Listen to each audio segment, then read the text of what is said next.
ব্যক্তিগত আমার স্ত্রী কয়টা তাও জিজ্ঞেস করতে পারে, তাতে অসুবিধা নেই।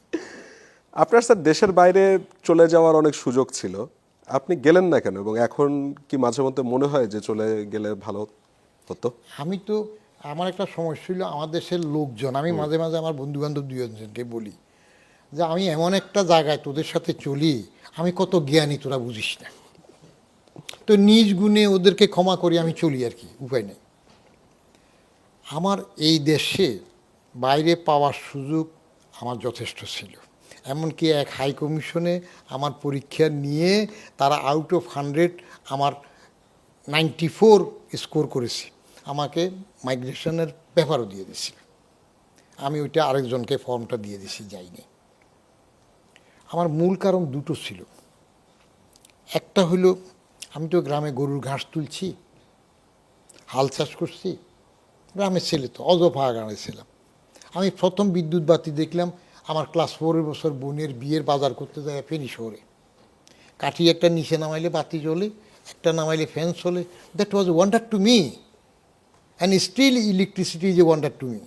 আমি মাঝে মাঝে আমার বই টইতে অনেক কিছু কমেন্ট করছি যে ইলেকট্রিসিটি একদিন 24 ঘন্টা বন্ধ হয়ে যাক সারা পৃথিবীতে, কোথায় যায় সভ্যতা? আমি যাই না। প্রথম কারণ হইল আমার দেশাত্মবোধ। এই দেশ আমাকে বিনা পয়সায় পড়িয়েছে। 5 পর্যন্ত ফ্রি, তারপর 5-এর ভিত্তি দিয়ে 8 পর্যন্ত ফ্রি, মেরিট স্কলারশিপ তখন 20 টাকা, বই কেনার জন্য 50 টাকা 3 বছর। 8-এর ভিত্তি দিয়ে মেরিট স্কলারশিপ 32 টাকা, বই কেনার জন্য 80 টাকা। আবার এসএসসি রেজাল্ট দিয়ে এই ওগালা পার করলাম। এসএমওলে ফার্স্ট ইয়ারে ভর্তি হয়ে 3 টাকা করে 12 মাসে সিট রেন্ট দিয়েছিলাম। একদিন দেখি যে একটা চিঠি চলে আসলো, কিছু স্কলারকে ফ্রি সিট দিয়ে আমার এই 36 টাকাও আমাকে ফেরত দিয়ে দিছে। আমি তো আনগ্রেটফুল হইতে পারি না। যত চোর, হারমাত, বদমাস, লুটেরা যত কিছুই বলেন, দিস ইজ মাই কান্ট্রি, এর চাইতে ভালো লিভিংয়ের দেশ আর নাই, আমি আশাবাদী। আর উন্নত কম হয় নাই তো।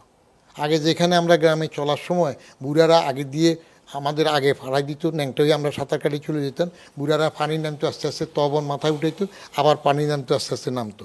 এখন তো বাড়ির দরজা যায়। তাহলে এই আমার দেশ, আমি দেশ ছেড়ে যাব না। এখনো তার মানে স্যার মনে হচ্ছে না যে ভুল করেছেন?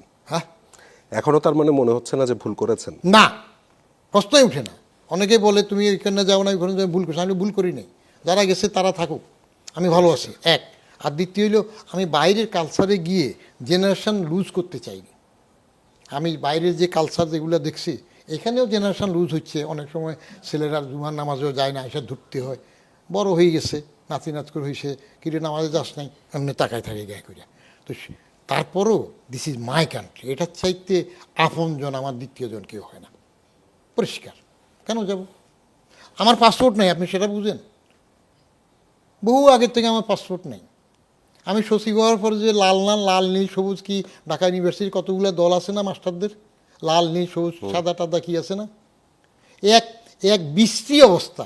মাস্টারদের দল থাকে ইউনিভার্সিটি, লাল দল, সাদা দল, নীল দল, হলুদ দল, দল করে। হ্যাঁ, তো দল করে যায়। আমার তো পাসপোর্টে নেই। আমার কোনো যদি ধরতে যায় ফালানো লাগবে না, তো ফালার প্রশ্ন নেই। আমি নিজে এসে থানায় হাজির হয়ে যাবো, দরকারটা কি? স্যার ওই বলছিলেন যে ছেলে মেয়েদেরকে এখন মানে মানে ছেলেদেরকে ধাক্কা দিয়ে অনেক সময় জুমার নামাজ পড়াতে পাঠানো যায় না। তো আমার এই অনুষ্ঠানে উঠার আগে আপনি মাগরিবের নামাজটা পড়ে তারপরে উঠেছিলেন, এবং আমি আপনাকে সবসময় দেখেছি যে আপনি নামাজ পড়েন।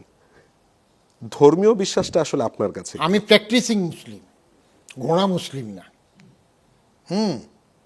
আমি ওয়ালকাদ্রে খাইরিহি ওয়াসাদ রেহি মিনাল্লাহ তাআলা। ইমানে মুফাসসলের মধ্যে 7টা বেসিক বিলিফ আছে না? আমান্তু বিল্লাহি ওয়া মালাইকাতি ওয়া কুতুবিহি ওয়া রাসূলিহি ওয়াল ইয়াউমিল আখিরে ওয়াল কাদরে খাইরিহি ওয়া শাররিহি ওয়াল বাসি বাদাল মাউত। 7টার মধ্যে 6 নাম্বারটা সবচেয়ে বড়। কেমন? ওয়াল কাদরে, কদর, কপাল, ভাগ্য, খাইরি ভালো, কপালের ভালো, ওয়া শাররিহি এবং মন্দ, মিনাল্লাহি তাআলা আল্লাহর তরফ থেকে আসে। এটা আমি বিশ্বাস করি। কিন্তু সাথে বলি আল্লাহ আমার পাশার ছাদে চিনি দিয়ে যাবে না বস্তায় বস্তায়, আমাকে খাটতে হবে। কারণ আল্লাহ ওইটা বলে দিয়েছে। পাওয়ার আল্লাহ ডিভাইড করে দিয়েছে। আল্লাহ কিছু নিজের কাছে রাখছে, কিছু বান্দাকে খেলাফত দিয়ে বলছে। যেমন আপনি ফসল লাগাবেন, বলছে যে মাটি ডেলা ভাঙ্গো, জমিকে আবাদযোগ্য করো, এটা তোমার কাজ। বীজ বপন করো, তোমার কাজ। বপন করার পর এটা কেমনে চারা গজাবে, বড় হবে, that is not your look out, এটা আমি করব। ওটার মধ্যে থেকে কিভাবে শ্বাস আসবে, চারা ফল ধরবে, সেটা আমি করব। কিন্তু তুমি এবার ধান কাটো, চাল করো, খাও, খাইয়া এই গিলা পর্যন্ত তোমার কাজ। ভিতরে গেলে এখানে কি হইতেছে, ইউ ক্যান ডু দ্যাট। আল্লাহ 4 রকমের মানুষ পয়দা করে তার কলা কৌশল দেখাই দিছে। একটা, পুরুষ নাই মহিলা নাই, সৃষ্টি করে দেখাইছে আদম, সে মাটির থেকে। আরেকটা, মহিলা নাই, শুধু পুরুষ থেকে, হাওয়া, আদমের হাত দিয়েছে সে। আরেকটা, পুরুষ নাই, শুধু মহিলার থেকে, মরিয়ম থেকে ঈসা। তারপরে জেনারেলটা করে দিছে, চলবে পুরুষ মহিলা পুরুষ মহিলা। তো শেষ সৃষ্টি, আপনি আল্লাহ বলেন, খোদা বলেন, ঈশ্বর বলেন, ভগবান বলেন, স্রষ্টা বলেন, যেই নামে বলেন, একটা ঈশ্বর থাকবে। তার সাথে আপনাকে যে শক্তি দিয়েছে, বুদ্ধি জ্ঞান দিয়েছে করার, সেটা করতে হবে। আল্লাহ সব করবে না। আল্লাহ আপনারা শিখাই দিয়েছে, আগুনে হাত দিলে হাত পুড়বে, বাঘের কাছে গেলে খামচি দিয়ে ধরবে। আপনি যদি বলেন যে আল্লাহ বাঁচাইবেন না, আল্লাহ এই সব কাজ করার জন্য দায়িত্ব নিয়ে নেয়। শেখ হাসিনা যেমন বলছিল না, সবার বেডরুম পাহারা দেয়া সরকারের কাজ না, তো আল্লাহরও সব কাজ না, কিছু তো খেলাফত দিয়ে রাখছে আল্লাহ, নিজের কথা। মানতে হবে। স্যার, আপনাকে অনেক ধন্যবাদ, আমাদেরকে আজকে এতক্ষণ সময় দিলেন। যদি অনুমতি দেন, অনুষ্ঠানটা আজকে এখানে শেষ করতে যাচ্ছি। আপনি অবশ্যই শেষ করবেন। আপনারা বেশি বেশি ডাকবেন, বেশি বেশি টাকা দেবেন। আর লোকজনকে আমি বলে রাখি, আমার 3টা বই আমার খুব কষ্টের লেখা। ডমুরিয়া থেকে সচিবালয়, আমার আত্মজীবনী, এটা হলো ব্যক্তিগত আত্মজীবনী, চাকরি কিছু কম আসছে। আর 7টা বইয়ের 1 খণ্ড সরকারি চাকরিতে আমার অনুভূতি সমগ্র। আর রাজনীতি নিয়ে 18 বছরের সমস্ত লেখা। এর মধ্যে কেউ যদি রিসার্চ করে 3 শ্রেণীর জন্য, একটা হলো আমার জুনিয়র কলিগদের জন্য যারা সিভিল সার্ভিস করবে, আর একটা হলো রাজনীতিবিদ যারা মোক্ষম রাজনীতির ফাঁক ফোকর বুঝতে চায় তাদের জন্য, আর একটা হলো গবেষকদের জন্য। তারা পড়ে যদি বলে যে এই বিষয় লেখেন নাই, তখন আমি সেটাও লিখবো আবার। স্যার, আজকে দিলে অনুষ্ঠানটা। Thank you very much. দর্শক, এরই সাথে শেষ করছি আজকের মুক্তমঞ্চ। যারা তখন আমাদের সাথে ছিলেন তাদের সবাইকে অসংখ্য ধন্যবাদ। শুভরাত্রি।